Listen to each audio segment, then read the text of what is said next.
Welcome, here I've got Motorola Moto E7 Plus and I'm gonna show you how to turn on and off the camera location tags at this device. So at first we have to tap on the camera button here to open it, and for now we are in the standard photo mode. From here let's go to the right corner. By tapping on this button we can open the advanced camera settings. Now let's slide a little bit down to the safe settings.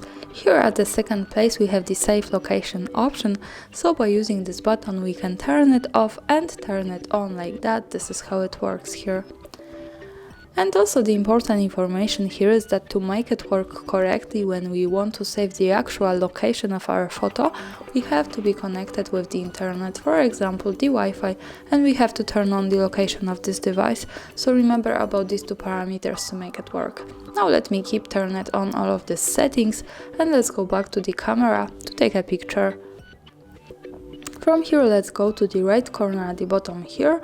By tapping on this icon we get quick access to the gallery, and this is our picture. To check its location we have to just simply slide a little bit down, and as you can see here we have the location with maps. So greetings from Kraków, Poland. This is how it works. Thanks for watching, subscribe our channel and leave the thumbs up.